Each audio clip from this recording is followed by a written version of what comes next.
Well, Donald Trump has claimed victory over Nikki Haley in the Super Tuesday Primaries. 11 states have been called for him. The only state to go for Nikki Haley so far, Vermont. Sky News Washington correspondent Annelise Nielsen joins us from a Republican watch party in Colorado, from one of the many ones to go Trump. Annelise, of course, the subject of a court case as well. So, look, he doesn't technically have the nomination in terms of those numbers, but basically it's his. The watch will be how much support Nikki Haley can get, because that could matter in the terms of the technicalities and complexities of how this all works. Yeah, look, Tom, it would have to be something really extraordinary to upend this entire race, to have Nikki Haley become a competitive candidate. Now, what we've seen from tonight is Donald Trump really solidifying himself as the presumptive candidate. So we'll walk you through how he's done that this evening. Super Tuesday, you have 15 different states, 16 if you count Iowa, but also American Samoa as a territory as well. What we are counting today is the delegates that each state allocates based on who wins that state. So there are 874 up for grabs for the Republicans.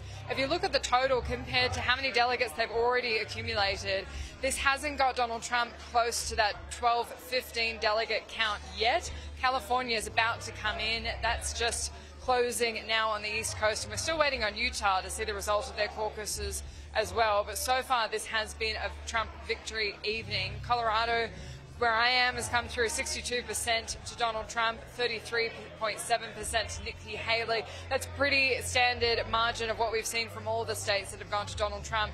Interestingly, the only state that that Nikki Haley has picked up has been Vermont. This is a normally pretty left-wing state, so we were talking about a small group of Republicans there who vote at all, and they have swung Nikki Haley's way, so she does get that state's delegates. Nothing compared to the 100-plus delegates that you get out of Texas, which Donald Trump has picked up, and so really that's how this all lands.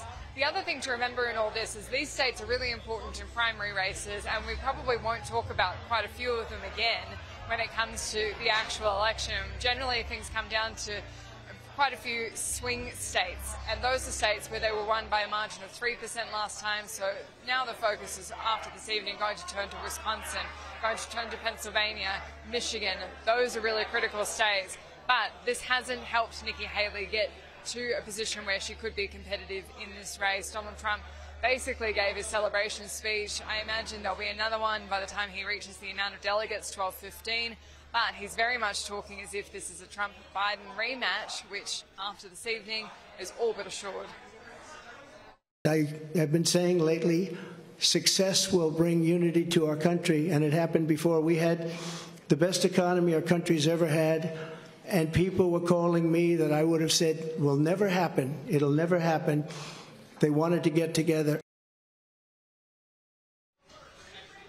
This is also going to really reshape how this election runs compared to previous presidential elections. We've now got an incumbent president likely being the match of a former president. This is something we haven't seen in our lifetimes. This is going to be something that completely reshapes how this campaign runs. Likely we won't see presidential debates like we normally do, because there's no legal obligation, and the Biden campaign would be worried about Joe Biden's performance in that kind of scenario.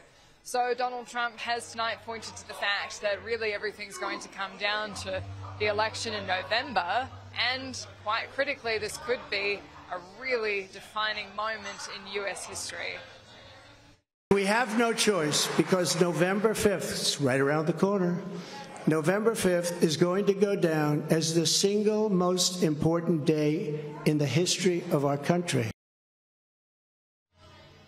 Tom, even in saying all that, the word of caution is always that anything can upset these races. The normal calculus is that Super Tuesday defines who will be the candidates, but there's a lot of unknowns in this, including Donald Trump's multiple legal cases. Lots of unknowns always. Donald Trump, aren't they? Annelise, thank you.